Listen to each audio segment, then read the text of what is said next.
ವಿದ್ಯಾರ್ಥಿಗಳನ್ನು ವೇದಿಕೆ ಮೇಲೆ ಬರಬೇಕೆಂದು ಕೇಳಿಕೊಳ್ಳುತ್ತೇನೆ. ಇವರಿಗೆ ಜೋರಾದ ಚಪ್ಪಾಳೆಯೊಂದಿಗೆ ಸ್ವಾಗತಿಸೋಣ. ಎಸ್ವಿಎಸ್ ಕನ್ನಡ ಮಾಧ್ಯಮ ಶಾಲೆ ಬಂಡವಾಳ.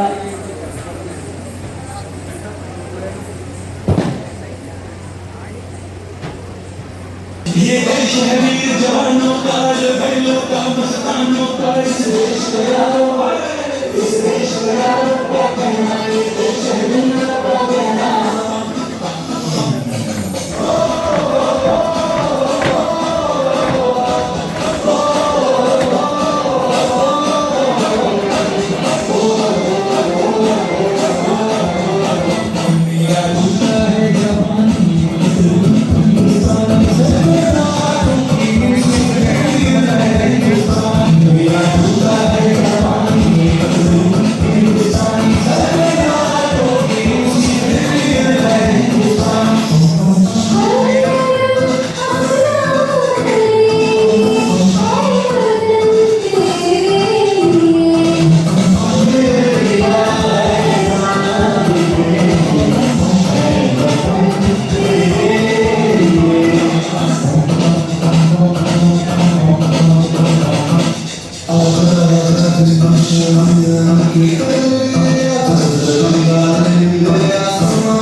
ಅತಿಥಿಗಳು ಆಗಮಿಸಿದ್ದಾರೆ. ದಯಮಾಡಿ ಬರಮಾಡಿಕೊಳ್ಳೋಣ. ಅಮೃತ್ ಭಾರತ್ ನಿಲ್ದಾಣ ಯೋಜನೆಯಡಿ ಪುನರಭಿವೃದ್ಧಿಗೊಂಡ ಬಂಡವಾಳ ರೈಲು ನಿಲ್ದಾಣದ ಉದ್ಘಾಟನಾ ಸಮಾರಂಭಕ್ಕೆ ಆಗಮಿಸಿರುವ ದಕ್ಷಿಣ ಕನ್ನಡ ಲೋಕಸಭಾ ಕ್ಷೇತ್ರದ ಗೌರವಾನ್ವಿತ ಸಂಸದರು, ಜನಪ್ರಿಯ ಜನನಾಯಕರು, ಮಾನ್ಯ ಕ್ಯಾಪ್ಟನ್ ಶ್ರೀ ವಿಜಯ್ ಚೌಟಾ ಅವರನ್ನು ಹೃತ್ಪೂರ್ವಕವಾಗಿ ಸ್ವಾಗತಿಸುತ್ತೇನೆ.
ವೇದಿಕೆಯ ಮೇಲೆ ಬರಮಾಡಿಕೊಳ್ಳೋಣ.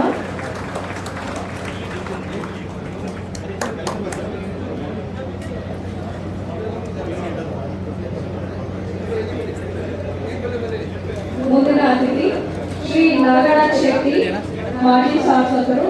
ಇವರು ವೇದಿಕೆಯ ಮೇಲೆ ಬರಬೇಕೆಂದು ವಿನಂತಿ.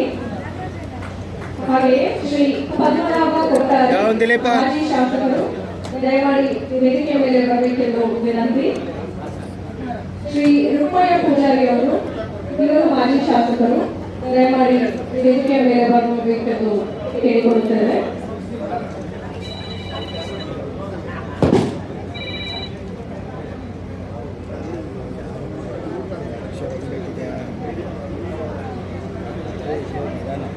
ಅತಿಥಿಗಳಿಗೆ ವಿಭಾಗೀಯ ರೈಲ್ವೆ ವ್ಯವಸ್ಥಾಪಕರಾದ ಶ್ರೀ ಮೋದಿತ್ ಬೆತ್ತಲ್ ಅವರು ಹಸಿರಿನ ಸಂಕೇತವಾದ ಸಸಿ ಹಾಗೂ ಗೌರವದ ಸಂಕೇತವಾದ ಶಾಲು ಸಮರ್ಪಿಸಿ ಗೌರವಾನ್ವಿತ ಸಂಸದರನ್ನು ಆತ್ಮೀಯವಾಗಿ ಸ್ವಾಗತಿಸುವಂತೆ ವಿನಮ್ರವಾಗಿ ಕೇಳಿಕೊಳ್ಳುತ್ತೇನೆ.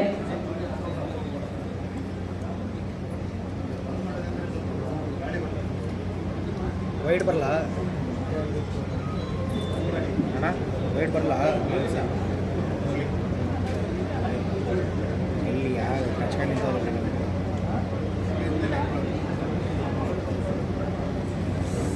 Sir okay, thank you. ದಯಮಾಡಿ ಎಲ್ಲರೂ ಜೋರಾದ ಚಪ್ಪಾಳೆಯ ಮೂಲಕ ಸಂಸದರನ್ನು ಸ್ವಾಗತಿಸೋಣ ನಮ್ಮ ಇಂದಿನ ಕಾರ್ಯಕ್ರಮಕ್ಕೆ.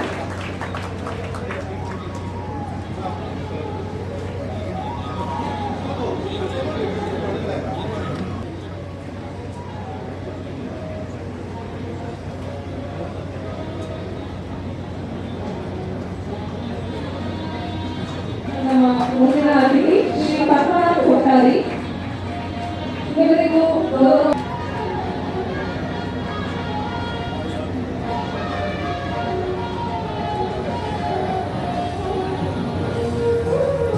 ನಮ್ಮ ಮುಂದಿನ ಅತಿಥಿ ಶ್ರೀ ರೂಪಯ್ಯ ಪೂಜಾರಿ, ಮಾಜಿ ಶಾಸಕರು, ಇವರಿಗೂ ವಿಭಾಗೀಯ ರೈಲ್ವೆ ವ್ಯವಸ್ಥಾಪಕರು ಶಾಲು ನೀಡಿ ಸಸಿಯನ್ನು ನೀಡಿ ಇಂದಿನ ಕಾರ್ಯಕ್ರಮಕ್ಕೆ ಸ್ವಾಗತಿಸಬೇಕೆಂದು ಕೇಳಿಕೊಳ್ಳುತ್ತೇವೆ.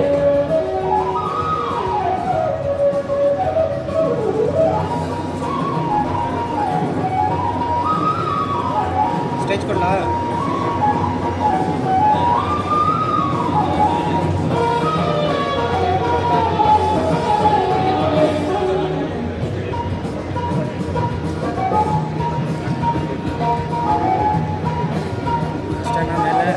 ಕ್ಷೇತ್ರದ ಗೌರವಾನ್ವಿತ ಸಂಸದರು, ಜನಪ್ರಿಯ ನಾಯಕರಾದ ಮಾನ್ಯ ಕ್ಯಾಪ್ಟನ್ ಶ್ರೀ ಬ್ರಿಜೇಶ್ ಚೌಟ ಅವರನ್ನು ಈ ಕಾರ್ಯಕ್ರಮಕ್ಕೆ ಗೌರವಪೂರ್ವಕವಾಗಿ ಹಾಗೂ ಹೃತ್ಪೂರ್ವಕವಾಗಿ ನಾನು ಸ್ವಾಗತಿಸುತ್ತೇನೆ. ಹಾಗೆಯೇ ನಮ್ಮ ವೇದಿಕೆಯನ್ನು ಅಲಂಕರಿಸುವಂತಹ ನಾಗರಾಜ್ ಶೆಟ್ಟಿ, ಮಾಜಿ ಶಾಸಕರು, ಶ್ರೀ ರೂಪಯ್ಯ ಪೂಜಾರಿ, ಮಾಜಿ ಶಾಸಕರು, ಶ್ರೀ ಪದ್ಮನಾಭ ಕೊಟ್ಟಾರಿ, ಮಾಜಿ ಶಾಸಕರು, ಇವರನ್ನು ನಮ್ಮ ಇಂದಿನ ಕಾರ್ಯಕ್ರಮಕ್ಕೆ ನಾನು ಹೃತ್ಪೂರ್ವಕವಾಗಿ ಸ್ವಾಗತಿಸುತ್ತೇನೆ.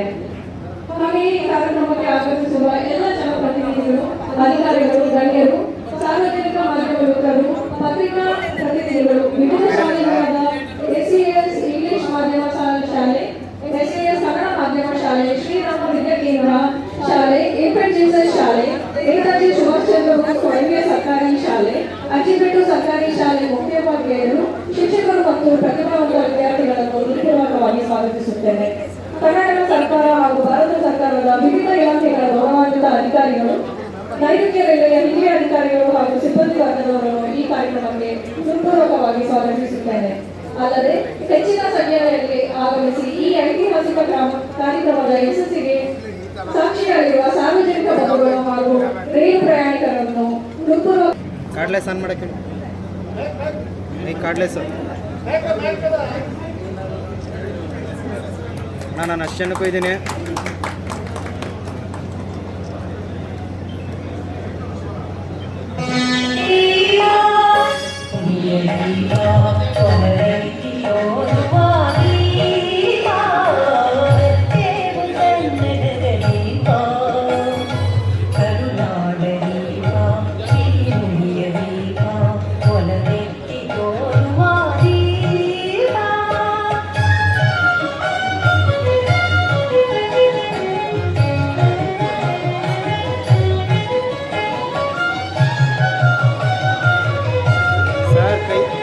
ಸರ್ ಫೋನು ಬಹುದಿನಗಳಿಂದ ಮೈಮರವೆಯಿಂದ ಓಡಿರುವ ಕೊನೆಯ ಹೊಚ್ಚೆಯು ಬಹುದಿನಗಳಿಂದ ಒಂದು ಕಟ್ಟು.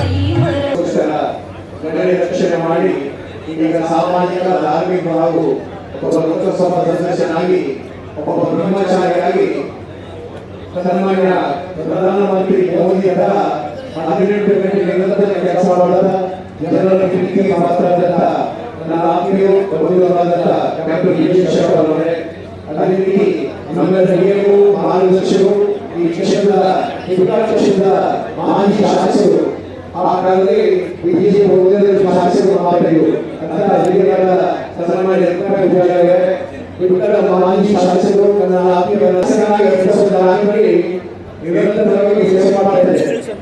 ಆಗ ಇದು ರೈಲ್ವೆ ಸ್ಟೇಷನ್ ಬರುವಾಗ ನನಗೆ ಆಶ್ಚರ್ಯ ಆಯಿತು, ಇದು ರೈಲ್ವೆ ಸ್ಟೇಷನ್ ಅಂತ. ಆ ರೀತಿ ಒಂದು ಕಷ್ಟದ ಕಾಲದಲ್ಲಿ ಬಹಳ ಸುಸ್ಥಿತಿಗೆ ಬಂದ ಒಂದು ಒಂದು ರೈಲ್ವೆ ಸ್ಟೇಷನ್ ವಿರುದ್ಧ ಸದಸ್ಯರನ್ನ ಹೇಳಿದೆ. ಇದು ಬಹಳ ಸಂತೋಷ ಆಗ್ತದೆ. ನಮ್ಮ ನಿಮ್ಮೆಲ್ಲ ಪರವಾಗಿ ನಮ್ಮ ಕೇಂದ್ರ ಸರ್ಕಾರಕ್ಕೆ, ರಾಜ್ಯ ಸರ್ಕಾರಕ್ಕೆ ಹಾಗೂ ನಮ್ಮ ವಿಶೇಷವಾಗಿ ನಮ್ಮ ಲೋಕಸಭಾ ಸದಸ್ಯರು ಶತಾಯಗತ ಈ ಕಾರ್ಯಕ್ರಮವನ್ನ ಈಗ ಒಂದು ಉತ್ತಮ ರೈಲ್ವೆ ಸ್ಟೇಷನ್ ಆಗಬೇಕು, ನಮ್ಮ ಮಂಗಳೂರು ರೈಲ್ವೆ ಸ್ಟೇಷನ್ಗೆ ಉತ್ತಮವಾಗಿದೆ ಅಂತ ಹೇಳಿ ಸಂತೋಷ ಪಡ್ತಾ ಇದ್ದೇನೆ. ಈ ಬಂಟ್ವಾಳದ ವಿಶೇಷ ಈ ಬಂಟ್ವಾಳದ ಒಂದು ರೈಲ್ವೆ ಸ್ಟೇಷನ್ ಇದು ಅಮೃತ ಭಾರತ ನಿಲ್ದಾಣ ಯೋಜನೆ ಹೇಳಿರಿ. ಸನ್ಮಾನ್ಯ ಪ್ರಧಾನಮಂತ್ರಿಗಳು ದೊಡ್ಡ ದೊಡ್ಡ ಕೆಲಸ ಮಾಡಿದ್ದಾರೆ. ಯಾವ ಜಾಗ ಇಟ್ಟಿದ್ದಾರೆ, ನಾನು ರಾಜಕೀಯ ಆಕ್ಟಿವಿಟಿ ಕೂಡ ಕೆಲವು ಮಾರ್ಗ ಇಟ್ಟುಕೊಂಡು ಕೆಲವು ರೈಲ್ವೆ ಸ್ಟೇಷನ್ ಇಟ್ಟುಕೊಂಡು ರೈಲ್ವೆ ಮಾಲೂರು ರೈಲ್ವೆ ಬೋರ್ಡ್ ಈ ಸಂತೋಷ ಆಗುತ್ತ ಜನ ಹೇಳುವುದನ್ನು ನಾವು ಕೇಳುವಾಗ ಸಂತೋಷ ಆಗುತ್ತೆ. ಮಹತ್ತರವಾದಂತಹ ಪರಿವರ್ತನೆ ಆಗಿದೆ. ನಾವು ಜಾತಿ ಅಥವಾ ರಾಜ್ಯಕ್ಕೆ ಬಿಟ್ಟು ನಮ್ಮ ದೇಶ ಅಭಿವೃದ್ಧಿ ಆಗಬೇಕು. ನಮ್ಮ ದೇಶದ ಅಭಿವೃದ್ಧಿ ನಮ್ಮ ಉಗಮ ಮಾತ್ರ. ದೇಶ ಮೊದಲು ನಮ್ಮ ಮಾತಿನಿಂದ ಸನ್ಮಾನ್ಯ ಮೋದಿಯವರು ಸನ್ಮಾನ್ಯ ನಮ್ಮ ಎಮ್ಎಲ್ಸಿ ಬರ್ತಾ ಇದ್ದಾರೆ. ಹಾಗಾಗಿ ನಮ್ಮ ನಿಮ್ಮೆಲ್ಲರ ಪರವಾಗಿ ಹಾರ್ದಿಕ ಸ್ವಾಗತವನ್ನು ಬಯಸ್ತಾ ಇದ್ದೇನೆ. ಸೂಕ್ತವಾಗಿ ಈ ಉತ್ತರ ಭಾರತದಿಂದ ದಕ್ಷಿಣ ಭಾರತಕ್ಕೆ ಜಮ್ಮು ಕಾಶ್ಮೀರದಿಂದ ಕನ್ಯಾಕುಮಾರಿಗೆ ಪ್ರಯಾಣ ಮಾಡುವಂತಹ ನೀತಿ ಇದು ವಿಶಿಷ್ಟವಾದಂತಹ ಬಂಟ್ವಾಳ ಸ್ಟೇಷನ್. ಇಲ್ಲಿ ಅನೇಕ ಸವಲತ್ತುಗಳಿವೆ. ಅದರ ನಮ್ಮ ಕೇಂದ್ರ ಸರ್ಕಾರಕ್ಕೆ ಅಭಿನಂದನೆ ಸಲ್ಲಿಸುವುದರ ಸರ್ಕಾರಗಳು ಆಗಲಿ ಬಡ ಜನರಿಗೆ, ದೀನ ದಲಿತರಿಗೆ, ಹಿಂದುಳಿದ ವರ್ಗದವರಿಗೆ ಪ್ರತಿಯೊಬ್ಬರಿಗೂ ಸಹಕಾರ ಆಗುತ್ತದೆ. ಯಾಕಂದ್ರೆ ನಮ್ಮ ಹೆಚ್ಚಿನ ಜನ ಇವತ್ತು ರೈಲು ಪ್ರಯಾಣ ಮಾಡ್ತಾರೆ. ರೈಲು ಅತ್ಯುತ್ತಮವಾಗಿ ಪರಿವರ್ತನೆ ಆಗ್ತದೆ. ರೈಲು ಭೂಮಿಗೆ ಹಿಡಿದು ರೈಲು ಟ್ರ್ಯಾಕ್ ಹಿಡಿದು ನೋಡ್ತೀರಿ. ಹೈಡ್ರೋಜನ್ ಮೂಲಕ ರೈಲುಗಳ ಉದ್ಘಾಟನೆ ಮಾಡಿದ ಪ್ರಧಾನಮಂತ್ರಿಗಳ ನೋಡಿದಿರಿ. ಹಾಗೆ ನಮ್ಮ ದೇಶ ಉನ್ನತ ಮಟ್ಟಕ್ಕೆ ಹೋಗ್ತಾ ಇದೆ. ಇನ್ನಷ್ಟು ಶಕ್ತಿ ಹೊಂದಿ ಮುಂದಿನ ದಿನಗಳಲ್ಲಿ ಭವ್ಯ ಭಾರತದ ನಿರ್ಮಾಣಕ್ಕೆ ನಮ್ಮ ವಿಶಿಷ್ಟವಾದ ನಮ್ಮ ಈ ಭಾರತ ದೇಶ ಇಡೀ ಜಗತ್ತಿಗೆ ಮಾದರಿಯಾಗಲಿ, ಜಗದ್ಗುರುವಾಗಲಿ ಹಾಗೂ ನಮ್ಮ ನಿಮ್ಮೆಲ್ಲರ ಸುಖ, ಶಾಂತಿ, ನೆಮ್ಮದಿ ಜೀವನದಲ್ಲಿ ಭಗವಂತನಲ್ಲಿ ಪ್ರಾರ್ಥಿಸಿ ನನ್ನ ಮಾತನ್ನು ಮುಗಿಸಿ. ಕಿಶೋರ್ ಬಿಆರ್ ಅವರು ಆಗಮಿಸಿದಾಗ ಹಾಗೆಯೇ ವಿಭಾಗೀಯ ರೈಲ್ವೆ ವ್ಯವಸ್ಥಾಪಕರಾದ ಶ್ರೀ ಉದಿತ್ ಮಂಜಲ್ ಅವರು ಇವರಿಗೆ ಸಸಿಯನ್ನು ನೀಡಿ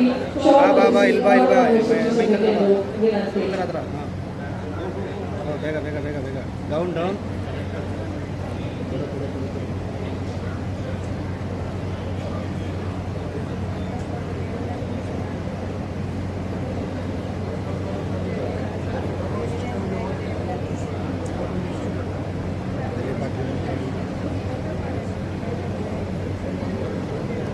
ಎಸ್ ಕಟ್ಟ ಒನ್ ರೆಕಾರ್ಡಿಂಗ್. ದಕ್ಷಿಣ ಕನ್ನಡ ಜಿಲ್ಲೆಯ ಸಂಸದರಾದ ಶ್ರೀ ಕ್ಯಾಪ್ಟನ್ ಬ್ರಿಜೇಶ್ ಅವರು ಈ ಸಭೆಯನ್ನು ಕುರಿತು ಮಾತನಾಡಬೇಕೆಂದು ವಿನಂತಿ. ರೈಲು ನಿಲ್ದಾಣ ಅಮೃತ ಭಾರತ ಯೋಜನೆ ಅಡಿ ಇವತ್ತು ಅಭಿವೃದ್ಧಿಗೊಂಡು ನಮ್ಮೆಲ್ಲರ ಹೆಮ್ಮೆಯ ಪ್ರಧಾನಮಂತ್ರಿ ನರೇಂದ್ರ ಮೋದಿ ಅವರಿಂದ ಲೋಕಾರ್ಪಣೆಗೊಳ್ಳುವಂತಹ ಈ ಒಂದು ಶುಭ ಸಂದರ್ಭದಲ್ಲಿ ಇನ್ನೇನು ಅರ್ಧ ಗಂಟೆ ಒಳಗೆ ಪ್ರಧಾನಮಂತ್ರಿಗಳು ಬಂದು ಈ ನಿಲ್ದಾಣವನ್ನು ಲೋಕಾರ್ಪಣೆಗೊಳಿಸುವರಿದ್ದಾರೆ. ಇಂಥ ಒಂದು ಕಾರ್ಯಕ್ರಮದಲ್ಲಿ ನಮ್ಮ ಜೊತೆಗಿರುವಂತಹ ವಿಧಾನ ಪರಿಷತ್ತಿನ ಸಾಮಾನ್ಯ ಸದಸ್ಯರು, ಆತ್ಮೀಯ ಸ್ನೇಹಿತರು ಆಗಿರುವಂತಹ ಕಿಶೋರ್ ಕುಮಾರ್ ಪುತ್ತೂರ್ ಅವರೇ, ಮಾಜಿ ಸಚಿವರಾಗಿರುವಂತಹ ನಾಗರಾಜ್ ಶೆಟ್ಟಿ ಅವರೇ, ಇದೇ ವಿಧಾನಸಭಾ ಕ್ಷೇತ್ರದಲ್ಲಿ ಮಜೀದ್ ಬಿಟ್ಟಲ್ ಅವರೇ ಮತ್ತು chief planning officer, chief planning manager Gatishakti Anand Bharati ಅವರೇ, ಸ್ನೇಹಿತರಾದ ಗಿರೀಶ್ ಅವರೇ ಮತ್ತು ವಿಶೇಷವಾಗಿ ಈ ಕಾರ್ಯಕ್ರಮದಲ್ಲಿ ಉಪಸ್ಥಿತರಿರುವಂತಹ ಪದ್ಮಶ್ರೀ ಪುರಸ್ಕೃತರಾಗಿರುವಂತಹ ಆಯಕರ ಹಾಜಪ್ಪ ಅವರೇ, ಆಮೇಲೆ ಮಾಲಿಂಗ ನಾಯ್ಕ ಅವರೇ, ಈ ಸಭೆಯಲ್ಲಿ ಉಪಸ್ಥಿತರಿರುವಂತಹ ಭಾರತೀಯ ಜನತಾ ಪಾರ್ಟಿಯ ವಿವಿಧ ಜವಾಬ್ದಾರಿಗಳನ್ನು ಹೊಂದಿಕೊಂಡಿರುವಂತಹ ಎಲ್ಲ ಪ್ರಮುಖ ಕಾರ್ಯಕರ್ತರೇ, ರೈಲ್ವೆಯ ಎಲ್ಲ ಅಧಿಕಾರಿಗಳೇ, ರೈಲ್ವೆ ಆಕ್ಟಿವಿಸ್ಟ್ಗಳೇ, ವಿಶೇಷವಾಗಿ ರೈಲ್ವೆ ಬಳಕೆದಾರರು ಮತ್ತು ರೈಲ್ವೆ ಮೂಲಸೌಕರ್ಯ ಅಭಿವೃದ್ಧಿ ಆಗಬೇಕು ಅನ್ನುವಂಥ ದೃಷ್ಟಿಯಿಂದ ಹಗಲಿರುಳು ದಿನದ 24 ಗಂಟೆ ನನಗೆ ಮೆಸೇಜ್ ಮಾಡ್ತಾ ಇರುವಂಥ ಎಲ್ಲ ರೈಲ್ವೆ ಆಕ್ಟಿವಿಸ್ಟ್ಗಳನ್ನು ಕೂಡ ನಾನು ಅತ್ಯಂತ ಪ್ರೀತಿಯಿಂದ ಈ ಸಭೆಗೆ ಸ್ವಾಗತಿಸ್ತಾ ಇದ್ದೇನೆ. ಕೆಲಸಗಳು ಟೆಂಡರ್ ಹಂತದಲ್ಲಿದೆ, ಯಾವೆಲ್ಲ ಕೆಲಸಗಳು ಮುಂದಿನ ದಿವಸದಲ್ಲಿ ಬರುವುದಿದೆ, ಅದೆಲ್ಲವನ್ನ ತಮ್ಮ ಮುಂದೆ ಇರುವಂತಹ ಒಂದು ಅವಕಾಶ ನನಗೆ ಸಿಕ್ಕಿದೆ. ಹಾಗಾಗಿ ವಿಶೇಷವಾಗಿ 2024ರಲ್ಲಿ ಈ ಜಿಲ್ಲೆಯ ಸಂಸತ್ ಸದಸ್ಯನಾದ ನಂತರ ರೈಲ್ವೆ ಅಭಿವೃದ್ಧಿಯ ದೃಷ್ಟಿಯಿಂದ ರೈಲ್ವೆ ಮೂಲಭೂತ ಸೌಕರ್ಯ ಅಭಿವೃದ್ಧಿ ಆಗಬೇಕಾದ್ದು ಆದ್ಯತೆ ಅನ್ನುವಂಥ ದೃಷ್ಟಿಯಿಂದ ನಾನು ಕೆಲಸಗಳನ್ನ ಪ್ರಾರಂಭ ಮಾಡಿದ್ದೆ. ನಮ್ಮ ಜಿಲ್ಲೆಯ ರೈಲ್ವೆ ಅಭಿವೃದ್ಧಿಗೆ ದೊಡ್ಡ ತೊಡಕಾಗಿರುವಂಥದ್ದು ರೈಲ್ವೆ ಮೂಲಭೂತ ಸೌಕರ್ಯದ ಅಭಿವೃದ್ಧಿ ಇಲ್ಲದಿರುವಂಥದ್ದು. ನಮ್ಮೆಲ್ಲ ರೈಲ್ವೆ ಆಕ್ಟಿವಿಸ್ಟ್ಗಳು, ರೈಲ್ವೆ ಬಳಕೆದಾರರು ಹೊಸ ರೈಲ್ ಬೋರ್ಡ್ ಫೆಸ್ಟಿವಲ್ ಇದೆ, ಒಂದು ಟ್ರೈನ್ ಬೇಕು, ಎಲ್ಲ ಟ್ರೈನ್ಗಳು ಮಂಗಳೂರು ಜಂಕ್ಷನ್ಗೆ ಬಂದರೆ ಸಾಕಾಗುವುದಿಲ್ಲ, ಮಂಗಳೂರು ಸೆಂಟ್ರಲ್ಗೆ ಬರಬೇಕು, ಈ ರೀತಿ ಹಲವು ಬೇಡಿಕೆಗಳನ್ನು ನಮ್ಮ ಮುಂದೆ ಇಡ್ತಾ ಇದ್ದಾರೆ. ನಮ್ಮ ಜಿಲ್ಲೆಯಲ್ಲಿ 3 ರೈಲ್ವೆಗಳು, ಒಂದು ಕೊಂಕಣ ರೈಲ್ವೆ, ಒಂದು ದಕ್ಷಿಣ ರೈಲ್ವೆ, ಮತ್ತೊಂದು ಸೌತ್ ವೆಸ್ಟರ್ನ್ ರೈಲ್ವೆ, ಈ 3 ರೈಲ್ವೆಗಳ ಮಧ್ಯೆ ಹಂಚಿಕೊಂಡು ಹೋಗಿರುವಂತ ಒಂದು ವಿಚಿತ್ರ ಪರಿಸ್ಥಿತಿ ಇದೆ. ಅದರಲ್ಲೂ ಕೂಡ ಸೌತ್ ವೆಸ್ಟರ್ನ್ ರೈಲ್ವೆ ಪಡೀಲಿನಿಂದ ಪ್ರಾರಂಭ ಆದರೆ ಸುಬ್ರಹ್ಮಣ್ಯ ಕಳೆದು ಮುಂದೆ ಸಕಲೇಶ್ಪುರದ ಆಚೆಗೆ ಹೋಗ್ತದೆ. ಮಂಗಳೂರು ಸೆಂಟ್ರಲ್ ಮತ್ತು ಮಂಗಳೂರು ಜಂಕ್ಷನ್ ಸೇರಿಕೊಂಡು ಕೆಳಗಡೆ ದಕ್ಷಿಣಕ್ಕೆ ಹೋದರೆ ಅದು ದಕ್ಷಿಣ ರೈಲ್ವೆಯ ಒಳಗಡೆ ಇದೆ. ಅದೇ ರೀತಿ ಕೋಕೂರಿನಿಂದ ಮುಂದೆ ಉತ್ತರಕ್ಕೆ ಹೋದರೆ ಅದೆಲ್ಲ ಕೊಂಕಣ ರೈಲ್ವೆಯ ಭಾಗವಾಗಿರ್ತದೆ. ಈ ಗೊಂದಲದ ಮಧ್ಯೆ ಕೊಂಕಣ ರೈಲ್ವೆ ಭಾರತೀಯ ರೈಲ್ವೆ ಜೊತೆ ವಿಲೀನ ಆಗದಿರುವುದರಿಂದ ಮೂಲಭೂತ ಸೌಕರ್ಯದ ಅಭಿವೃದ್ಧಿಗೋಸ್ಕರ ಹಣವನ್ನು ಹೊಂದಿಸುವುದು ಕೂಡ ದೊಡ್ಡ ಸವಾಲಿನ ಮಧ್ಯೆ ಇದೆ. ಹಾಗಾಗಿ ಈ ಜಿಲ್ಲೆಯ ಮೂಲಭೂತ ಸೌಕರ್ಯ, ರೈಲ್ವೆ ಮೂಲಭೂತ ಸೌಕರ್ಯ ಅಭಿವೃದ್ಧಿಯ ದೃಷ್ಟಿಯಿಂದ ನಮ್ಮ ಮೊದಲ ಬೇಡಿಕೆ ಇರುವಂತದ್ದು ಕೊಂಕಣ ರೈಲ್ವೆಯನ್ನ ಭಾರತೀಯ ರೈಲ್ವೆ ಜೊತೆ ವಿಲೀನಗೊಳಿಸಬೇಕನ್ನುವಂತ ಆಗ್ರಹ, ನಮ್ಮೆಲ್ಲರ ಒಕ್ಕೂರಲ ಆಗ್ರಹ. ಅದು ಕರಾವಳಿ ಕರ್ನಾಟಕ ಜನರದ್ದು ಇರಬೇಕು. ಯಾವುದೋ ಒಬ್ಬ ಜನಪ್ರತಿನಿಧಿಯಿಂದ ಅಥವಾ ಯಾರೋ ಒಂದು ಅಧಿಕಾರಿಯಿಂದ ಆಗುವಂತಹ ಕೆಲಸ ಅಲ್ಲ. ನಮ್ಮೆಲ್ಲರ ಒಂದು ಸಂಕಲ್ಪ ಶಕ್ತಿ ಆಗಬೇಕು. ಹೇಗೆ ಜಾರ್ಜ್ ಫರ್ನಾಂಡಿಸ್ ಆ ಸಂದರ್ಭದಲ್ಲಿ ಕೊಂಕಣ ರೈಲ್ವೆಯನ್ನ ಸ್ಥಾಪನೆ ಮಾಡಲಿಕ್ಕೆ ಒಂದು ಒಳ್ಳೆಯ ಮಾಡೆಲ್ ಅನ್ನು ರಚನೆ ಮಾಡಿ ಸ್ಥಾಪನೆ ಮಾಡಿದ್ರೆ ಇವತ್ತು ಕೊಂಕಣ ರೈಲ್ವೆ ಅಭಿವೃದ್ಧಿ ಮತ್ತು ಕೊಂಕಣ ರೈಲ್ವೆ ಲೈನ್ ಅಭಿವೃದ್ಧಿ ಆಗಬೇಕಾದ್ರೆ ನಾವೆಲ್ಲರೂ ಒಂದೇ ಮನಸ್ಸಿನಿಂದ ವೇದಿಕೆ ಇರುವಂತಹ ಶಾಸಕರು, ದಕ್ಷಿಣ ಕನ್ನಡ ಜಿಲ್ಲೆಯ ಎಲ್ಲ ಶಾಸಕರು, ದಕ್ಷಿಣ ಕನ್ನಡ ಜಿಲ್ಲೆಯ ಉಸ್ತುವಾರಿ ಸಚಿವರು, ಕರ್ನಾಟಕದ ಮಾನ್ಯ ಮುಖ್ಯಮಂತ್ರಿಗಳು ಮತ್ತು ಕರ್ನಾಟಕ ಸರ್ಕಾರ ಕೂಡ ಕೊಂಕಣ ರೈಲ್ವೆಯನ್ನ ಭಾರತೀಯ ರೈಲ್ವೆ ಜೊತೆ ವಿಲೀನಗೊಳಿಸುವ ದೃಷ್ಟಿಯಿಂದ ಒಂದು ಪ್ರಾಮಾಣಿಕ ಪ್ರಯತ್ನವನ್ನು ಮಾಡಬೇಕು. ಮತ್ತು ನಾನು ಆ ದಿಸೆಯಲ್ಲಿ ಈಗಾಗಲೇ ಪಾರ್ಲಿಮೆಂಟ್ನಲ್ಲೂ ಕೂಡ ಮಾತನಾಡಿದ್ದೇನೆ, ಕೇಂದ್ರ ರೈಲ್ವೆ ಸಚಿವರ ಗಮನಕ್ಕೂ ತಂದಿದ್ದೇನೆ, CRB ಚೇರ್ಮನ್ ರೈಲ್ವೆ ಬೋರ್ಡ್ ಅವರ ಗಮನಕ್ಕೂ ತಂದು ಈ ದಿಸೆಯಲ್ಲಿ ಕೆಲಸವನ್ನ ಮಾಡುವ ದೃಷ್ಟಿಯಿಂದ ಕಟಿಬದ್ಧನಾಗಿದ್ದೇನೆ ಅನ್ನುವಂಥ ಮಾತನಾದ್ಯಂತ ಮೊದಲಿಗೆ ತಮ್ಮ ಮುಂದೆ ತಿಳಿಸಲಿಕ್ಕೆ ಬಯಸ್ತಾ ಇದ್ದೇನೆ. ಸೌತ್ ವೆಸ್ಟರ್ನ್ ರೈಲ್ವೆಯ ಮೂಲಭೂತ ಸೌಕರ್ಯ ಅಭಿವೃದ್ಧಿ ದೃಷ್ಟಿಯಿಂದ ನಮಗಿದ್ದಂತ ದೊಡ್ಡ ಕೊರತೆ, ಈ ಪೂರ್ತಿ ರೈಲ್ವೆ ಲೈನ್ ಎಲೆಕ್ಟ್ರಿಫಿಕೇಶನ್ ಆಗುವಂತ ದೊಡ್ಡ ಕೊರತೆ ನಮ್ಮಲ್ಲಿತ್ತು.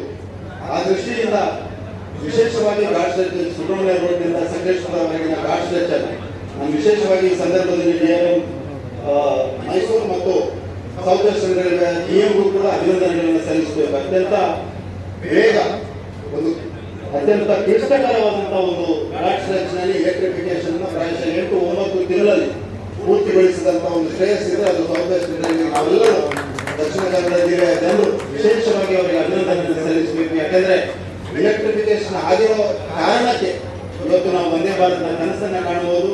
ಎಲೆಕ್ಟ್ರಿಫಿಕೇಶನ್ ಆಗಿರುವ ಕಾರಣಕ್ಕೆ ಇವತ್ತು ನಾವು ವೇಗದ ರೈಲಿನ ಕನಸನ್ನು ಕಾಣಬಹುದು ಮತ್ತು DRM ಅವರಿಗೆ ಫೆಸ್ಟಿವಲ್ ರೈಲನ್ನು ಓಡಿಸಿ ಇನ್ನೊಂದು ರೈಲನ್ನು ಓಡಿಸಿ ಅನ್ನುವಂಥ ಬೇಡಿಕೆ ನೀಡುವಂಥ ಒಂದು ಅವಕಾಶವು ಕೂಡ ಎಲೆಕ್ಟ್ರಿಫಿಕೇಶನ್ ಕಾರಣಕ್ಕೆ ಆಗಿದೆ. ಹಾಗಾಗಿ ಎಲೆಕ್ಟ್ರಿಫಿಕೇಶನ್ ಆಗಿರೋದ್ರಿಂದ ನಮ್ಮ ಮೊದಲ ಒಂದು ಹರ್ಡಲ್ ಏನಿರ್ತ ಮೊದಲ ಒಂದು ಹರ್ಡಲ್ ಇವತ್ತು ಮಂಗಳೂರಿನಿಂದ ಬೆಂಗಳೂರಿಗೆ ಪೂರ್ತಿ ರೈಲ್ವೆ ಲೈನ್ ಎಲೆಕ್ಟ್ರಿಫಿಕೇಶನ್ ಆಗಿದೆ ಅನ್ನುವಂಥ ಸಂತೋಷದ ಸಂಗತಿಯನ್ನು ಕೂಡ ನಾನು ಈ ಸಂದರ್ಭದಲ್ಲಿ ತಮ್ಮ ಮುಂದೆ ಹಂಚಿಕೊಳ್ಳಲಿಕ್ಕೆ ಬಯಸ್ತಾ ಇದ್ದೇನೆ. ಅದೇ ರೀತಿ ಈ ರೈಲ್ವೆ ಲೈನ್ ನಲ್ಲಿ ಬರುವಂತಹ ಎರಡು ಪ್ರಮುಖ ನಿಲ್ದಾಣಗಳು, ಒಂದು ಸುಬ್ರಹ್ಮಣ್ಯ ರೋಡ್, ಮತ್ತೊಂದು ಬಂಟ್ವಾಳ. ಈ ಎರಡು ರೈಲ್ವೆ ನಿಲ್ದಾಣಗಳು ಕೂಡ ಅಮೃತ್ ಭಾರತ್ ಸ್ಟೇಷನ್ ಒಳಗಡೆ ಸುಬ್ರಹ್ಮಣ್ಯ ರೋಡ್ 26 ಕೋಟಿಯ ಒಂದು ಒಟ್ಟು ಮೊತ್ತದಲ್ಲಿ ಅಭಿವೃದ್ಧಿ ಹೋಗ್ತಾ ಇದೆ ಮತ್ತು ಅತ್ಯಂತ ಶೀಘ್ರದಲ್ಲಿ ಅದನ್ನು ಕೂಡ ಲೋಕಾರ್ಪಣೆಗೊಳಿಸುವವರಿದೆ. ಅದೇ ರೀತಿ ಇವತ್ತು ಬಂಟ್ವಾಳ ಸ್ಟೇಷನ್ ಒಟ್ಟು 28.16 ಕೋಟಿಯ ಒಟ್ಟು ಮೊತ್ತದಲ್ಲಿ ಇವತ್ತು ಅಭಿವೃದ್ಧಿಗೊಂಡು ತಮ್ಮೆಲ್ಲರ ಮುಂದೆ ಪ್ರಧಾನಮಂತ್ರಿ ಅವರಿಂದ ಲೋಕಾರ್ಪಣೆಗೊಳ್ಳಲಿಕ್ಕಿದೆ. ಒಂದು ಸುಂದರವಾದಂತಹ ಒಂದು ರೈಲ್ವೆ ಸ್ಟೇಷನ್ ಅನ್ನ ಅಮೃತ್ ಭಾರತ್ ಯೋಜನೆಯಲ್ಲಿ ನಮ್ಮ ಕೇಂದ್ರ ಸರ್ಕಾರ ಮಾಡಿದೆ ಅನ್ನುವಂಥದ್ದನ್ನು ಕೂಡ ನಾನು ಈ ಸಂದರ್ಭದಲ್ಲಿ ಹೇಳಬೇಕು.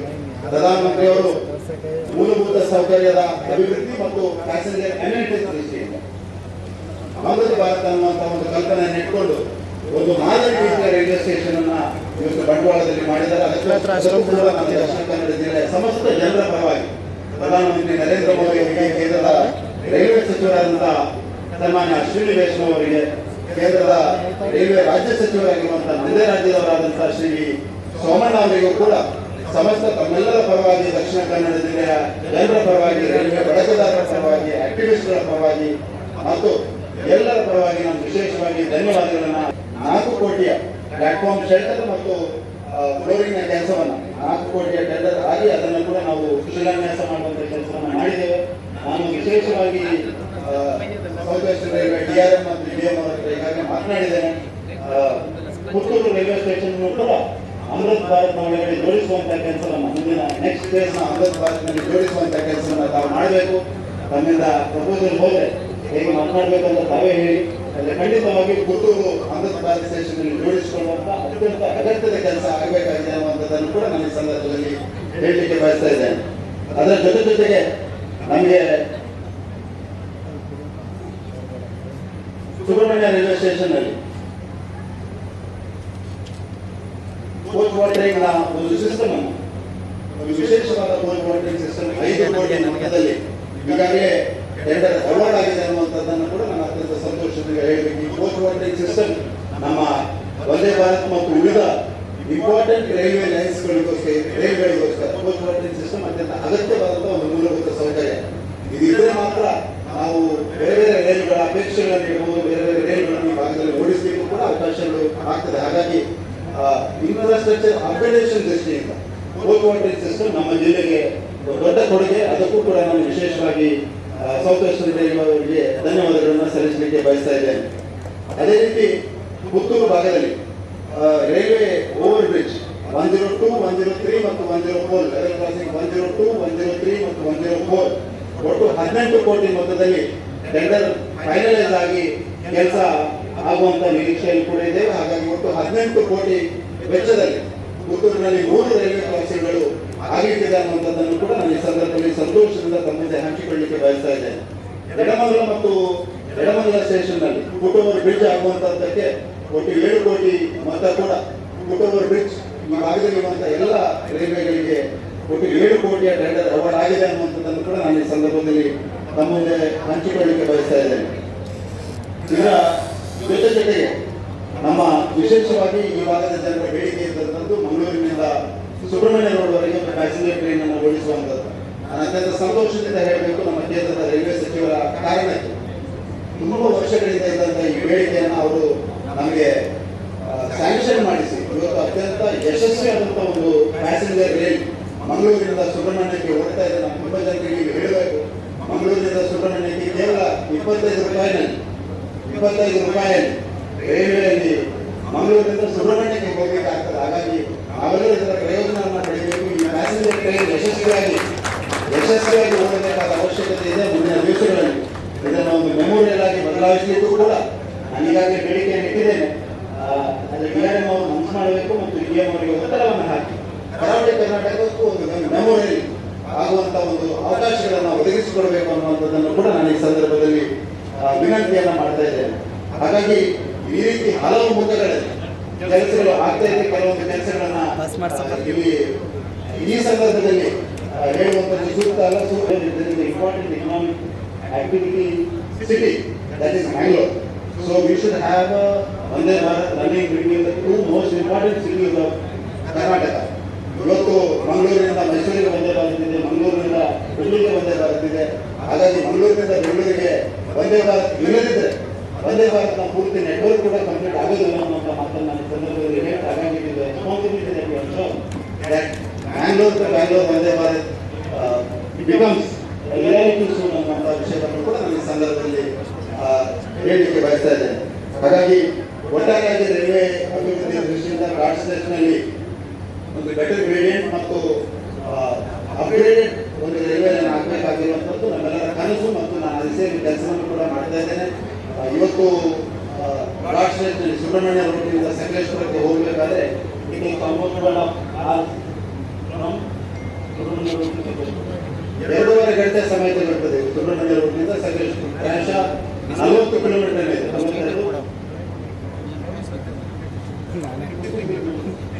53 ಕಿಲೋಮೀಟರ್ 53 ಕಿಲೋಮೀಟರ್ಗೆ ಒಟ್ಟು 2.5 ಗಂಟೆ ಸಮಯ ತೆಗೆದುಕೊಳ್ತದೆ. ಇದು ಗ್ರೇಡಿಯಂಟ್ ನ ಕಾರಣಕ್ಕೆ ಆಗ್ತದೆ. ನಮಗೆ ಉತ್ತಮ ಗ್ರೇಡಿಯಂಟ್ ಇರುವಂತ ರಸ್ತೆ ರೈಲ್ವೆ ಲೈನ್ ಅಗತ್ಯ ಇದೆ. ಈ ದಿಸೆಯಲ್ಲಿ ನಾನು ಕೇಂದ್ರದ ರೈಲ್ವೆ ಸಚಿವರು ಮತ್ತು ಹೆದ್ದಾರಿ ಸಚಿವರ ಹತ್ರ ಮಾತನಾಡಿ ಇಂಟಿಗ್ರೇಟೆಡ್ ಕಾರಿಡಾರ್ ಮಾಡಬಹುದು ಅನ್ನುವಂತ ಒಂದು ಪ್ರಪೋಸಲ್ ಅನ್ನು ಇಟ್ಟಿದ್ದೆ. ಆ ಸಂದರ್ಭದಲ್ಲಿ ರಸ್ತೆ ಆ ಗ್ರೇಡಿಯಂಟ್ ಅನ್ನು ಅಚೀವ್ ಮಾಡಲಿಕ್ಕೆ 35 ಕಿಲೋಮೀಟರ್ ನಾವು ಮಾಡಬಹುದು. ರೈಲ್ವೆ ಲೈನ್ ಅನ್ನ ಫೈನಲ್ ಲೊಕೇಶನ್ ಸರ್ವೆ ಮಾಡುವಂತಹ ಸಂದರ್ಭದಲ್ಲಿ ಅದು 88 ಕಿಲೋಮೀಟರ್ ಬೇಕಾಗ್ತದೆ ಅನ್ನುವಂಥ ದೃಷ್ಟಿಯಿಂದ ಈಗ ಅದನ್ನ ಬೈಫರ್ಕೇಟ್ ಮಾಡಿ ರಸ್ತೆದು taking up. But it also important that we take up the final location survey of the ghat stage and we have a better gradient route along the Ghat stage because Mangalore is a very important port city of Karnataka and the major logistic movement which happens east from Mangalore port ಅದೃಷ್ಟಿಯಿಂದ ಒಂದು ಉತ್ತಮವಾದ railway line ghat stage ನಲ್ಲಿ ಆಗುವಂತಹ ಅವಶ್ಯಕತೆ ಇದೆ. ಖಂಡಿತವಾಗಿ ನಮಗೆ south western railway ಸಹಕಾರದ ಅಗತ್ಯ ಇದೆ ಮತ್ತು ಸೌತ್ ವೆಸ್ಟರ್ನ್ ರೈಲ್ವೆ ಸಹಕಾರದ ಜೊತೆಗೆ I will fight for the people of Dakshina Kannada and it is a very important demand. One is the coastal railway merger, second is the better gradient rail line along the Shiradi Ghat stage. ಆ ದೃಷ್ಟಿಯಿಂದ ಆ ಕೆಲಸಗಳು ಕೂಡ ಆಗಬೇಕು ಅನ್ನುವಂಥದ್ದು ನನ್ನ ಆಗ್ರಹ ಕೂಡ ಈ ಸಂದರ್ಭದಲ್ಲಿ ಇದೆ. ಕೊನೆಯದಾಗಿ ಇಷ್ಟೊಂದು ಕೆಲಸಗಳು ಆಗ್ತಾ ಇರುವಂತ ಈ ಸಂದರ್ಭದಲ್ಲಿ ನನ್ನ ಪ್ರಯಾರಿಟಿ ಈ ಅವಧಿಯಲ್ಲಿ ಮೂಲಭೂತ ಸೌಕರ್ಯ ಅಭಿವೃದ್ಧಿಯೇ ಇರ್ತದೆ ಅನ್ನುವಂಥದ್ದನ್ನು ನಾನು ಈ ಸಂದರ್ಭದಲ್ಲಿ ಹೇಳ್ತಾ ಇದ್ದೇನೆ. ಯಾಕಂದ್ರೆ ಮೂಲಭೂತ ಸೌಕರ್ಯದ ಅಭಿವೃದ್ಧಿ ಆದರೆ ಸರ್ವಿಸಸ್ ನ್ಯಾಚುರಲಿ ಫಾಲೋ ಅನ್ನುವಂಥದ್ದು ನನ್ನ ವೈಯಕ್ತಿಕ ನಂಬಿಕೆ. ಯಾಕಂದ್ರೆ if you have double line, electrified line, better gradient route, better railway stations, better foot over bridges, better post watering systems, ಈ ಎಲ್ಲ ವ್ಯವಸ್ಥೆಗಳು ಆದರೆ ಖಂಡಿತವಾಗಿ ಮುಂದಿನ ದಿವಸಗಳಲ್ಲಿ ನ್ಯಾಚುರಲಿ ಆಗಿ ಈ ರೈಲ್ವೆ ಲೈನ್ಗಳಲ್ಲಿ ಹೆಚ್ಚಿನ ರೈಲುಗಳು ಹೋಗಲಿಕ್ಕೂ ಕೂಡ ಸಹಕಾರಿ ಆಗಲಿದೆ. ಹಾಗಾಗಿ ಮತ್ತೊಮ್ಮೆ ಈ ಅವಕಾಶವನ್ನ ನಾನು ಸಮಸ್ತ ದಕ್ಷಿಣ ಕನ್ನಡ ಜಿಲ್ಲೆಯ ಜನರ ಪರವಾಗಿ ಪ್ರಧಾನಮಂತ್ರಿ ನರೇಂದ್ರ ಮೋದಿ ಅವರಿಗೆ ಶುಭಾಶಯಗಳನ್ನ, ಧನ್ಯವಾದಗಳನ್ನ. ರೈಲ್ವೆ ಕ್ಷೇತ್ರದಲ್ಲಿ ರೈಲ್ವೆ ಇಲಾಖೆ ಒಂದು ಟ್ರಾನ್ಸ್ಫಾರ್ಮೇಟಿವ್ ಆದಂತಹ ಒಂದು ರಿಫಾರ್ಮ್ಸ್ ಅನ್ನು ತರುವಂತಹ ಟ್ರಾನ್ಸ್ಫಾರ್ಮೇಟಿವ್ ಆದಂತಹ ಬದಲಾವಣೆಯನ್ನು ತರುವುದಕ್ಕಾಗಿ ಪ್ರಧಾನಮಂತ್ರಿ ನರೇಂದ್ರ ಮೋದಿ ಅವರಿಗೆ ವಿಶೇಷವಾಗಿ ಅಭಿನಂದನೆಗಳನ್ನ, ಧನ್ಯವಾದಗಳನ್ನ ಕೂಡ ಈ ಸಂದರ್ಭದಲ್ಲಿ ಸಲ್ಲಿಸಲಿಕ್ಕೆ ಬಯಸ್ತಾ ಇದ್ದೇನೆ. ಇವತ್ತು ಭಾರತೀಯ ರೈಲ್ವೆ ಇತಿಹಾಸದಲ್ಲಿ ಒಂದು ದೊಡ್ಡ ವೇಗದಲ್ಲಿನ ದಿನ. ಒಂದು ಹೈಡ್ರೋಜನ್ ರೈಲನ್ನು ಕೂಡ ಪ್ರಧಾನಮಂತ್ರಿಗಳು ಇವತ್ತು ಲಾಗ್ ಆಫ್ ಮಾಡಿದ್ದಾರೆ. ಹಾಗಾಗಿ ಒಂದು ಕಡೆಯಿಂದ ಹೈಡ್ರೋಜನ್ ರೈಲು, ಮತ್ತೊಂದು ಕಡೆಯಿಂದ ವಂದೇ ಭಾರತ್ ರೈಲು, ಇನ್ನೊಂದು ಕಡೆಯಿಂದ ಬುಲೆಟ್ ಟ್ರೈನ್ನ ಕೆಲಸಗಳು, ಮತ್ತೊಂದು ಕಡೆಯಿಂದ ರೈಲ್ವೆ ಇನ್ಫ್ರಾಸ್ಟ್ರಕ್ಚರ್ ಕೆಲಸಗಳು. ಹಾಗಾಗಿ ಒಟ್ಟಾರೆಯಾಗಿ ಒಂದು ವಿಕಸಿತ ಭಾರತಕ್ಕೆ ಪೂರಕವಾದಂತಹ ಕೆಲಸ ರೈಲ್ವೆ ಇಲಾಖೆಯಿಂದ ಕೂಡ ಆಗ್ತಾ ಇದೆ ಅನ್ನುವಂಥದ್ದನ್ನು ಅತ್ಯಂತ ಸಂತೋಷದಿಂದ ಈ ಸಂದರ್ಭದಲ್ಲಿ ತಮ್ಮದೇ ಹೇಳ್ತಾ ಎಲ್ಲ ಈ ಬಂಟ್ವಾಳ ರೈಲ್ವೆ ಸ್ಟೇಷನ್ ಅಭಿವೃದ್ಧಿಯ ದೃಷ್ಟಿಯಿಂದ ಪ್ಲಾನಿಂಗ್ ನಿಂದ ಹಿಡಿದು ಕೊನೆಯ ಎಕ್ಸಿಕ್ಯೂಷನ್ ವರೆಗೆ ಕೆಲಸ ಮಾಡಿರುವಂತ ರೈಲ್ವೆ ಇಲಾಖೆಯ ಅಧಿಕಾರಿಗಳು, ಕಾಂಟ್ರಾಕ್ಟರ್ಗಳು, ಅದಕ್ಕೆ ಕೆಲಸ ಮಾಡಿರುವಂತಹ ಮೇಸ್ತ್ರಿಗಳಿಂದ ಹಿಡಿದು, ಪ್ಲಂಬರ್ ಇಂದ ಹಿಡಿದು, ಫ್ಯಾಬ್ರಿಕೇಟರ್ ಇಂದ ಹಿಡಿದು ಈ ಸುಂದರವಾದಂತಹ ಒಂದು ರೈಲ್ವೆ ಸ್ಟೇಷನ್ ನಿರ್ಮಿಸಲಿಕ್ಕೆ ಸಹಕಾರಿಯಾದಂತಹ ಎಲ್ಲ ಶ್ರಮಿಕರಿಂದ ಹಿಡಿದು ಅಧಿಕಾರಿಗಳವರೆಗೆ ಅವರೆಲ್ಲರಿಗೂ ನಾನು ಧನ್ಯವಾದಗಳನ್ನು ಹೇಳಿಕೆ ಮಾಡ್ತೇನೆ. ಅಂತಂದ್ರೆ ನರೇಂದ್ರ ಮೋದಿಜಿ ಯಾವಾಗ ಈ ದೇಶದ ಚುನಾವಣೆ ಎಲ್ಲ ಪ್ರತಿಯೊಂದು ಘಟ್ಟದಲ್ಲೂ ಕೂಡ ಪ್ರತಿಯೊಂದು ವಿಚಾರದಲ್ಲೂ ಕೂಡ ಅಭಿವೃದ್ಧಿಯ ಪರ್ವವನ್ನು ಬರೆದಿದ್ದಾರೆ. ಆ ಮುಖಾಂತರ ನಾವು ಬಂಡವಾಳದಲ್ಲೂ ಕೂಡ ಅತ್ಯಂತ ಹೆಮ್ಮೆ ಪಡುವುದು ವಿಚಾರ ಬರಬೇಕಾದ್ರೆ ತುಂಬಾ ಜನ ವಿದ್ಯಾರ್ಥಿ ಮಿತ್ರರಿದ್ದಾರೆ. ಬ್ರಿಜೇಶನ ನಿಮ್ಮ ಈ ಇಚ್ಛಾಶಕ್ತಿಗೆ ಆ ವಿದ್ಯಾರ್ಥಿಗಳು ಬಂದು ಕೂತಿದ್ದಾರೆ. ಅದಕ್ಕೋಸ್ಕರ ಒಂದು ಜೋರಾದ ಚಪ್ಪಾಳೆ ಮುಖಾಂತರ ನಮ್ಮ ಸಂಸದರಿಗೆ ಅಭಿನಂದನೆ ಸಲ್ಲಿಸಬೇಕಾಗಿದೆ. ಅದರ ಜೊತೆ ಈ ಕಾರ್ಯಕ್ರಮಕ್ಕೆಲ್ಲ ಸಹಕಾರ ಕೊಟ್ಟಿರೋರು ಕೂಡ ಅಭಿನಂದನೆ. ನನ್ನ ಮತ್ತು ಈ ಬಂಡವಾಳದ ಜನತೆ ಪರವಾಗಿ ಇವತ್ತು ರೈಲ್ವೆ ನಿಲ್ದಾಣವನ್ನು ವಿಶ್ವ ದರ್ಜೆಗೆ ಏರಿಸುವ ಮುಖಾಂತರ ರೈಲ್ವೆ ನಿಲ್ದಾಣಕ್ಕೆ ಹೋದಾಗ ನಮಗೆ ಅದು ರೈಲ್ವೆ ನಿಲ್ದಾಣ ಅಲ್ಲ, ಏರ್ಪೋರ್ಟ್ ಹೋದ ತರ ಕಾಣ್ತದೆ, ವಿಮಾನ ನಿಲ್ದಾಣಕ್ಕೆ ಹೋದ ತರ ಕಾಣ್ತದೆ. ಅದಕ್ಕೆ ವ್ಯವಸ್ಥೆ ಬೈಕ್ ಇರ್ಬೋದು, ಹಿರಿಯರಿಗೆ ವಿಕಲಚೇತನರಿಗೆ ಅಲ್ಲಿ ವ್ಯವಸ್ಥೆ ಇರ್ಬೋದು, ನಿಲ್ಲಲಿಕ್ಕೆ ಆಸನ ವ್ಯವಸ್ಥೆ ಇರ್ಬೋದು, ಎಲ್ಲ ರೀತಿಯ ಆಧುನೀಕರಣವನ್ನು ಮಾಡುವ ಮುಖಾಂತರ ಇವತ್ತು ಮೋದಿಜಿಯವರು ರೈಲ್ವೆ ವಿಭಾಗಕ್ಕೆ ಅತ್ಯಂತ ಶಕ್ತಿಯನ್ನು ತುಂಬಿದ್ದಾರೆ. ಆ ಮುಖಾಂತರ ನನಗಾಗಲೇ ಅಧಿಕಾರಿಗಳು ಮಾತಾಡಿದೆ. ನಾವು ಹಿಂದೆ ಹೋಗ್ಬೇಕಾದ್ರೆ ರೈಲ್ವೆ ಹೋಗ್ಬೇಕಾದ್ರೆ ನಾವು ಮೂಗಿ ಹೋಗ್ಬೇಕಾಗಿತ್ತು. ಆ ರೀತಿ ವಾಸನೆ ಬರ್ತಿತ್ತು. ಅದೆಲ್ಲವನ್ನ ಒಂದು ಸ್ವಚ್ಛ ಭಾರತದ ಕಲ್ಪನೆಯೊಂದಿಗೆ ರೈಲ್ವೆ ಕೂಡ ರೈಲ್ವೆ ಕೂಡ ಸ್ವಚ್ಛತೆಯನ್ನ ಕಲ್ಪನೆ ಕೊಡುವ ಮುಖಾಂತರ ಇವತ್ತು ಇದು ಕೇವಲ ಬಂಡವಾಳ ರೈಲ್ವೆ ನಿಲ್ದಾಣ ಸುಣ್ಣ ಬಣ್ಣ ಹೊಡೆದಲ್ಲ. ಸಂಸದಲ್ಲಿ 26-28 ಕೋಟಿ ತನಕ ಖರ್ಚು ಮಾಡಿಕೊಂಡು ಇದನ್ನು ವಿಶ್ವ ದರ್ಜೆಗೆ ಏರಿಸುವ ಮುಖಾಂತರ ನಾವು ಕೂಡ ಗ್ರಾಮಾಂತರ ಭಾಗದವರು ಕೂಡ ಅತ್ಯಂತ ನೆಮ್ಮದಿಯನ್ನು ಬಿಡುವಂತ ವಿಚಾರವನ್ನ ಮಾಡಿದ್ದಾರೆ. ಅದಕ್ಕೋಸ್ಕರ ನರೇಂದ್ರ ಮೋದಿ ಅವರಿಗೆ ಒಂದು ಗೌರವದ ಚಪ್ಪಲಿಯನ್ನು ತರಬೇಕಂತ ವಿನಂತಿ ಮಾಡಿದ್ದೇನೆ. ಇದೆಲ್ಲ ನಾವು ಹೋಗಬೇಕಾದ್ರೆ ರೈಲ್ವೆ ಟಿಕೆಟ್ ತೆಗೆಯುವಂಥದ್ದು ಹೋಗುವಂಥದ್ದು ಬರುವಂತ ರಸ್ತೆ ಇತ್ತು.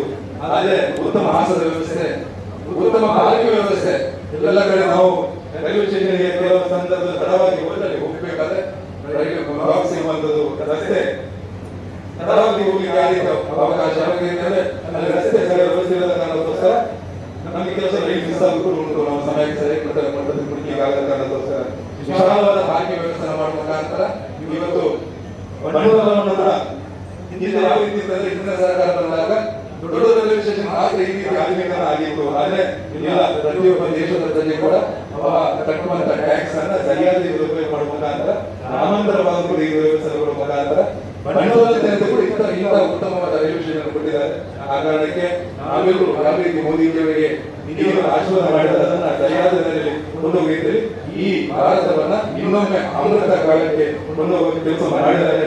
ಅದರ ಜೊತೆಗೆ ಆ ಸಂದರ್ಭದಲ್ಲಿ ನಾವು ಕೂಡ ಕಟಿಬದ್ಧರಾಗಬೇಕು, ಸ್ವಚ್ಛತೆಯನ್ನು ಕಾಪಾಡಬೇಕು ಅನ್ನೋ ಮಾತನಾಡ್ತಾ ಇಲ್ಲಿ ಶುಭವಾಗಲಿ. ಪುನಃ ಅಭಿವೃದ್ಧಿಗೊಂಡ ರೈಲ್ವೆ ನಿಲ್ದಾಣಗಳನ್ನು ವಿಡಿಯೋ ಕಾನ್ಫರೆನ್ಸಿಂಗ್ ಮೂಲಕ ಉದ್ಘಾಟನೆ ಮಾಡಲಿದ್ದಾರೆ. ಈ ಕಾರ್ಯಕ್ರಮವನ್ನು ದಯಮಾಡಿ ಎಲ್ಲರೂ ಆಸೀನರಾಗಿ ನೋಡಬೇಕೆಂದು ಕೇಳಿಕೊಳ್ಳುತ್ತೇನೆ. ಹಾಗೆಯೇ ವೇದಿಕೆಯ ಮೇಲೆ ಉಪಸ್ಥಿತರಿರುವ ಎಲ್ಲ ಗಣ್ಯರು ವೇದಿಕೆ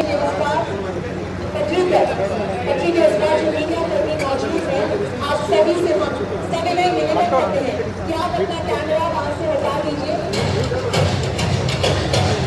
Under the visionary leadership of Honorable Prime Minister Shri Narendra Modi, Indian Railways is witnessing an unprecedented transformation.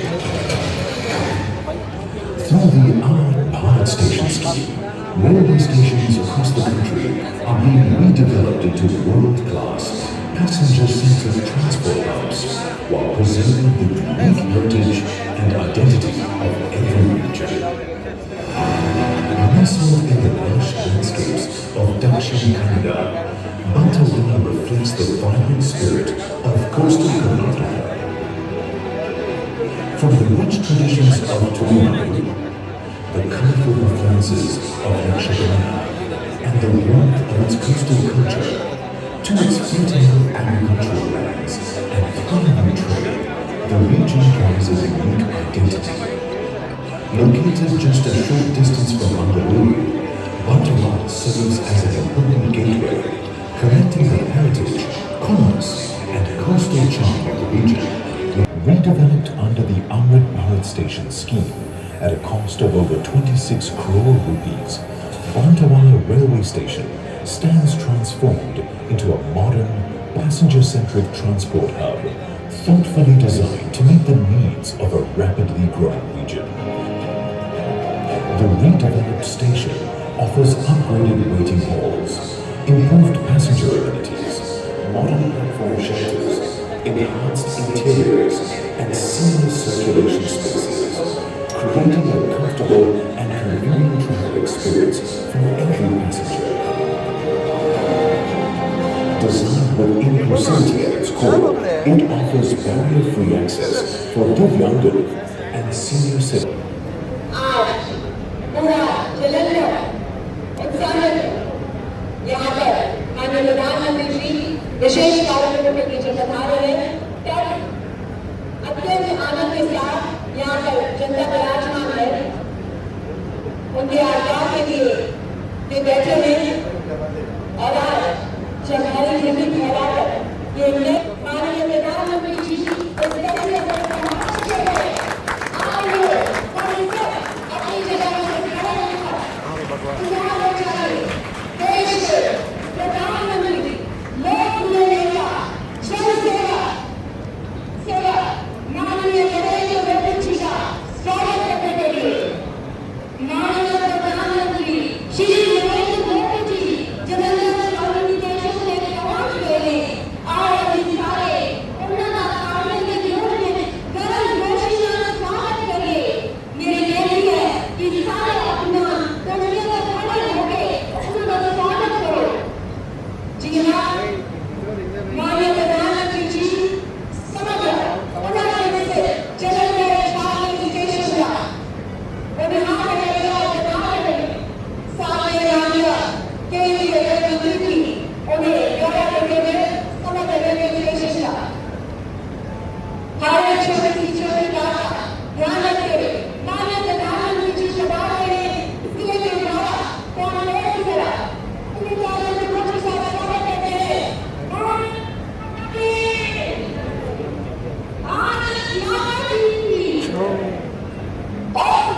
साथ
आहे मानवता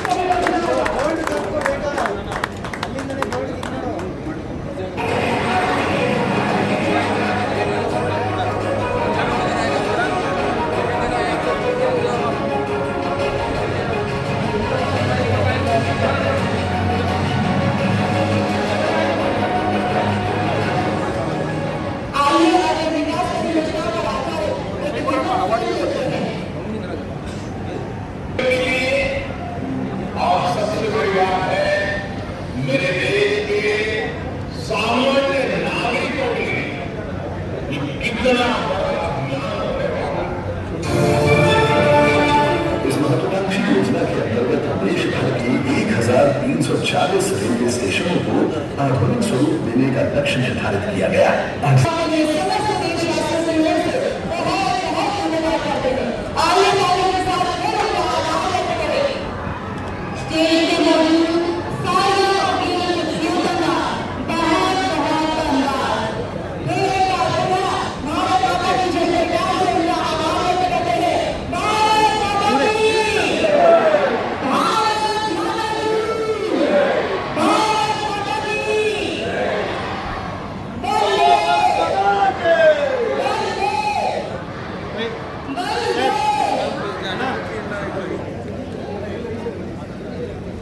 ಈ ಸಭೆಯಲ್ಲಿ ಇವರೆಲ್ಲರೂ ಚಪ್ಪಾಳೆಯ ಮೂಲಕ ನಮ್ಮ ಬಂಡವಾಳ ಪುನರ್ನಿರ್ಮಾಣದ ಬಂಡವಾಳ ರೈತ ನಿಯಮಗಳು ಸಂಘಟನೆಯನ್ನು ಸಮರ್ಥಿಸಬೇಕು ಎಂದು ನಾನು ಕೇಳಿಕೊಳ್ಳುತ್ತೇನೆ.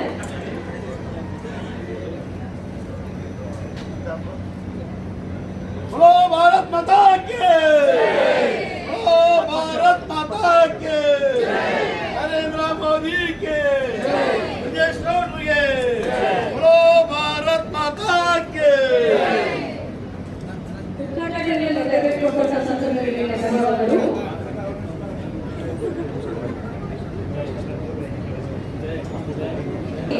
ಶ್ರೀ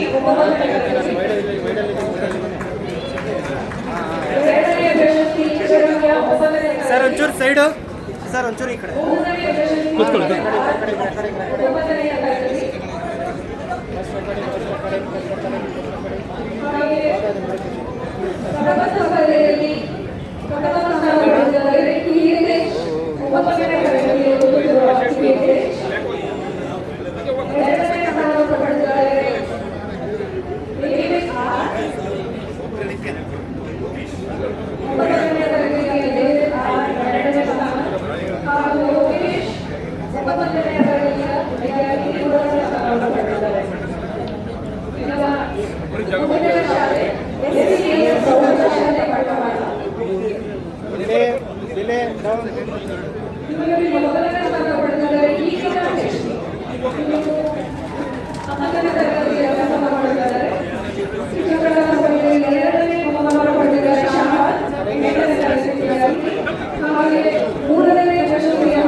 ಸರ್ ಒಂಚೂರು ಜಾಗ ಬಿಡಿ.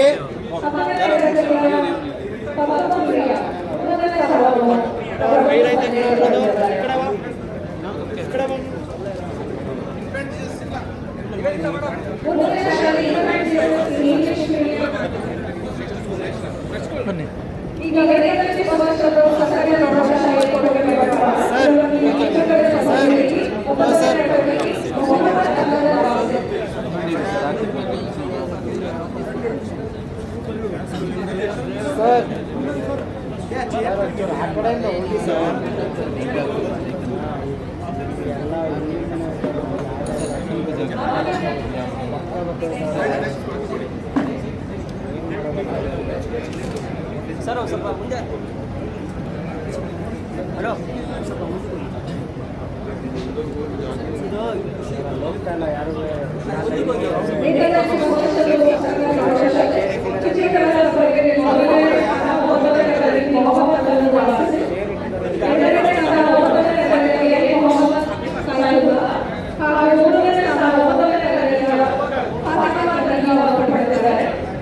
ಈಗ ಅದೇ ಶಾಲೆಯ ಪ್ರಬಂಧದಲ್ಲಿ ಪ್ರಬಂಧ ವಿದ್ಯಾರ್ಥಿಗಳು ಮೊದಲನೇ ತರಗತಿಯ ಖುಷಿ ಮೊದಲನೇ ಸ್ಥಾನವನ್ನು ಪಡೆದಿದ್ದಾರೆ.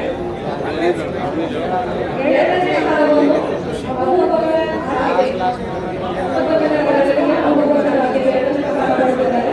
ಹಾಗೆ ಮೂರನೇ ಸ್ಥಾನವನ್ನು ಮೊದಲನೇ ತರಗತಿಯ ಫಾತಿಮಾಳು ಅನ್ಸಿಸಾ ಪಡೆದಿದ್ದಾರೆ. मैडम स्कूल नेम फर्स्ट है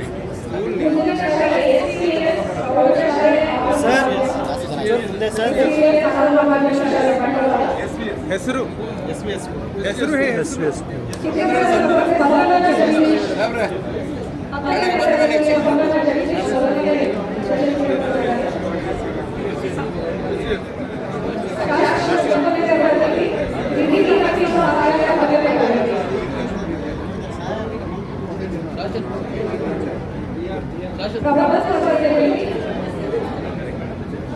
ಮೊದಲನೇ ಸ್ಥಾನದಲ್ಲಿ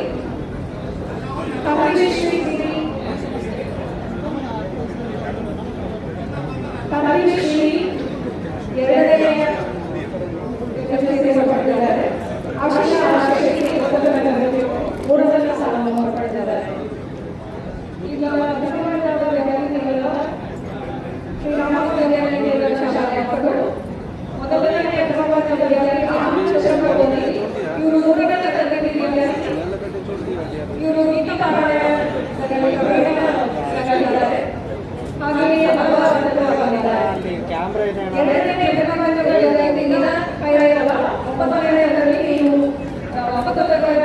ಕೆಲಸ ಮಾಡುತ್ತಿದ್ದಾರೆ.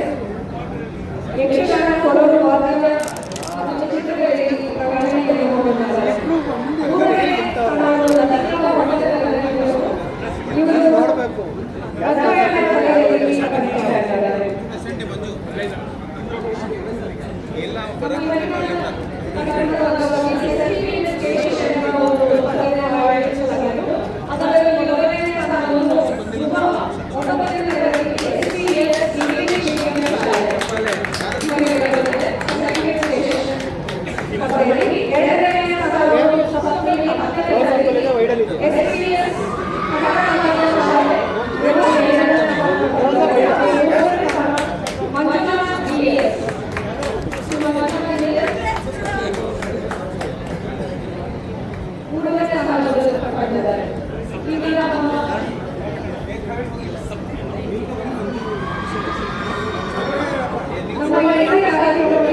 ಇದೀಗ ಕಾರ್ಯಕ್ರಮಕ್ಕೆ ವಿವಿಧ ಶಾಲೆಗಳು ಬಹಳ ಸಹಕಾರ ನೀಡಿದ್ದಾರೆ.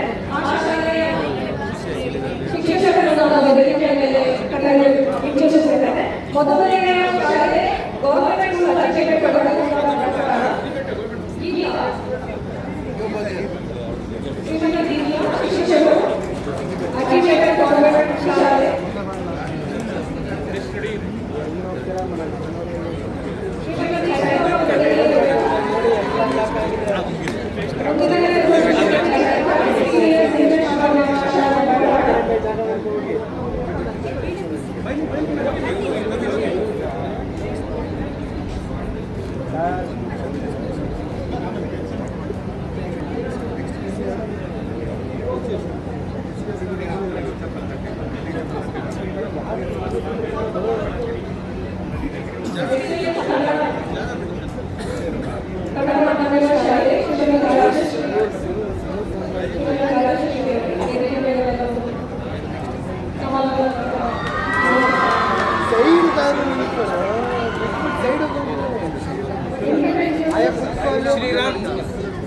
ಶ್ರೀರಾಮ ವೇದಿಕೆಯ ಬಂಡವಾಳದಿಂದ ಶ್ರೀರಾಮ ಶಾಲೆಯ ವೇದಿಕೆಯ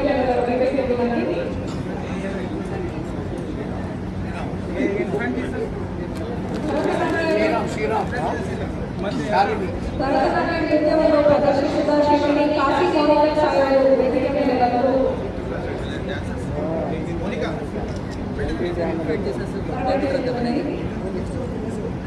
ತರಗತಿ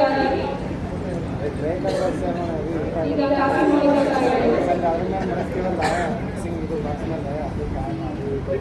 ಕೊನೆಯದಾಗಿ ಶ್ರೀಮತಿ ಹಂಸಿನಿ ಎಸ್ ಕುಮಾರ್ ನೈಋತ್ಯ ಮೈಸೂರು ವಿಭಾಗದ ನೌಕರರು ಇವರು.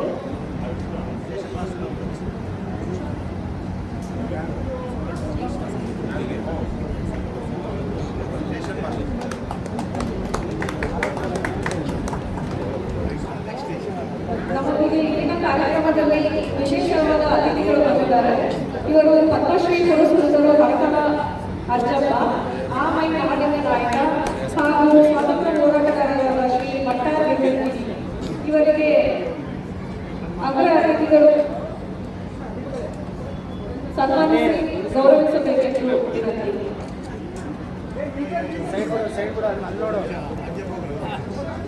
ವಿನಂತಿ.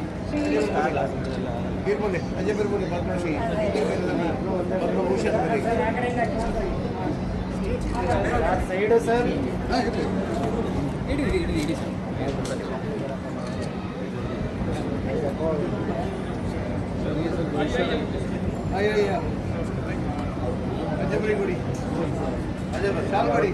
ಈಗ ವೇದಿಕೆ ಮೇಲೆ ಬಂದಿದ್ದಾರೆ ಶ್ರೀ ಹರಕಲ ಅಜ್ಜಪ್ಪ, ಇವರು ಪದ್ಮಶ್ರೀ ಪುರಸ್ಕೃತರು. ಇವರಿಗೆ ಶಾಲು ಹೊದಿಸಿ ಗೌರವಿಸಬೇಕೆಂದು ಅತಿಥಿಗಳನ್ನು ವಿನಂತಿಸಿದರು.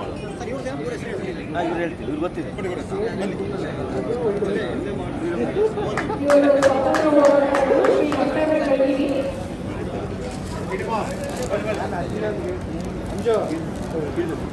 ಇಲ್ಲೇ ಜೈ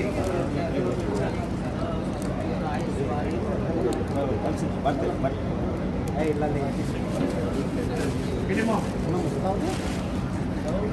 100 years captain 100 years ಸರ್ ಫೋನಿಂದ ಇಲ್ಲೇ ಒಂಚೂರು ಇಲ್ಲೇ ಎಲ್ಲ ಕಡೆ ನೋಡು. ಹಾಂ ಸಾಕು ಕ್ಯಾಮ್ರಾ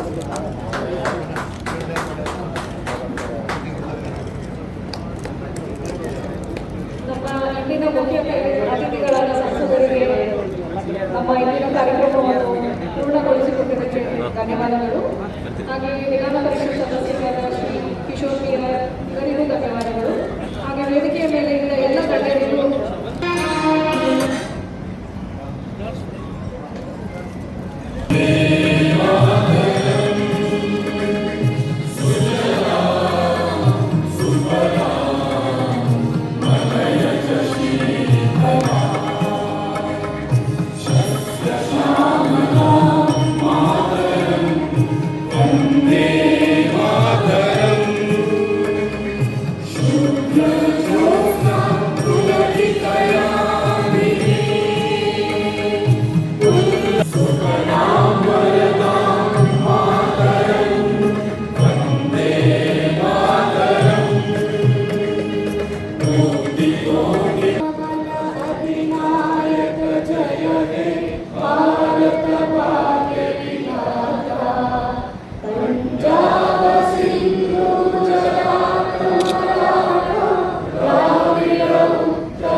ಈ ಕಾರ್ಯಕ್ರಮದಲ್ಲಿ